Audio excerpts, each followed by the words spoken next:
প্রিয় দর্শক বন্ধুরা সবাই কেমন আছেন? আশা করি ভালো আছেন। 4 তারিখ থেকে 4 নভেম্বর থেকে এসআইআর শুরু হয়ে গেছে সমস্ত রাজ্য জুড়ে বলতে সারা দেশ জুড়ে হচ্ছে না, কিছু কিছু রাজ্যতে হচ্ছে। তো আমাদের এই রাজ্যে 4 তারিখ থেকে শুরু হয়ে গেছে। ব্লক লেভেল অফিসাররা বাড়ি বাড়ি যাচ্ছেন এবং যে এসআইআর ফর্ম রয়েছে এসআইআর ফর্মগুলো বিলি করছেন। সাধারণ মানুষ সেই ফর্ম পূরণ করে আবার পুনরায় বিএলওদের কাছে জমা করছেন। এরই মধ্যে একটি নতুন আপডেট এসেছে এসআইআর সম্পর্কে।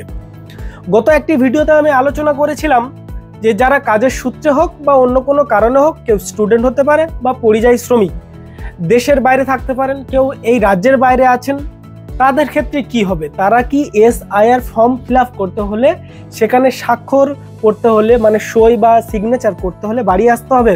একদম নয়, আমি বলেছিলাম একদম আসতে হবে না।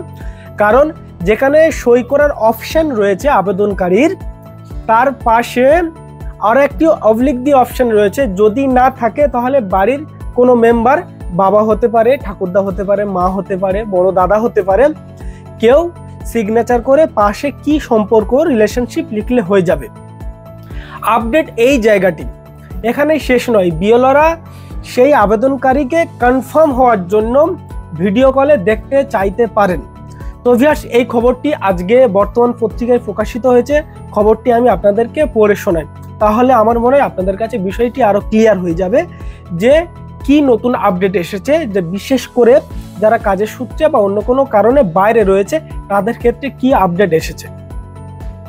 ইনুমেরেশন ফর্মে অন্যের সই থাকলে প্রকৃত ভোটারকে ভিডিও কলের দাওয়াই কমিশনের। এই হলো হেডলাইন। বিস্তারিতভাবে কি বলছে আমি একটু পড়ে আপনাদেরকে শোনাই। খসড়া এবং চূড়ান্ত ভোটার তালিকায় যেন একজনও মৃত ব্যক্তির নাম না থাকে। বৃহস্পতিবার উত্তরবঙ্গে এসে ফের জানালো সিনিয়র ডেপুটি নির্বাচন কমিশনার জ্ঞানেশ ভারতীর নেতৃত্বাধীন দল। তারপরেই নড়ে চড়ে বসে রাজ্যের মুখ্য নির্বাচনী আধিকারিকের সিইও দপ্তর। তালিকায় মৃত ব্যক্তির নাম এড়োতে ইনুমেরেশন ফর্ম বিতরণ এবং সংগ্রহ পর্বেই এক প্রশস্ত যাচাই করে নিতে চাইছে কমিশন।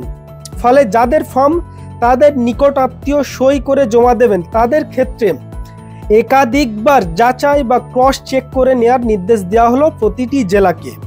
কিন্তু কিভাবে চলবে এই যাচাইয়ের কাজ?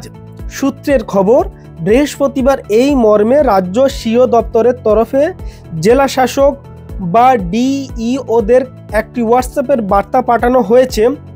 তাতে বলা হয়েছে যারা নিজেরা ইনুমেরেশন ফর্মে সই করবেন না তাদের বাড়িতে গিয়ে বা ব্যক্তিগত ফোন নম্বরে কল করে বা ভিডিও কল করে তাদের পরিচয় যাচাই করে নিতে হবে।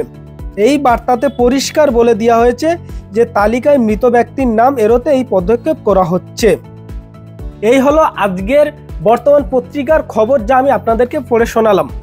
যে ভিডিও কল করে যারা বাইরে রয়েছেন মানে সই করবে না এসআইআর ফর্মে, তাদেরকে মানে বিএলও ব্লক লেভেল অফিসাররা ভিডিও কল করে কনফার্ম করে নেবেন, তারপরে ওই ফর্ম জমা নেবেন। কি কারণটা পত্রিকাতে পড়ে আমি আপনাদেরকে শোনালাম যে মৃত ভোটার যেন পুনরায় আবার ভোটার লিস্টে নাম না ওঠে।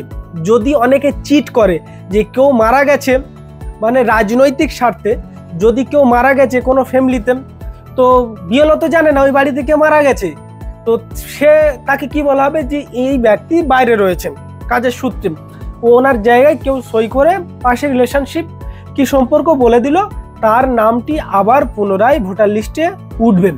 তো এই যে একটা বিতর্ক তৈরি হয়েছে, এই যুক্তিতে এই আপডেটটা নিয়ে আসা হয়েছে যে ভিডিও কল করে কনফার্ম করে নিতে হবে যে বা যারা বাইরে রয়েছেন তাদের ক্রস চেক করে নিতে হবে, তবেই ওই ফর্ম অ্যাকসেপ্ট করবে।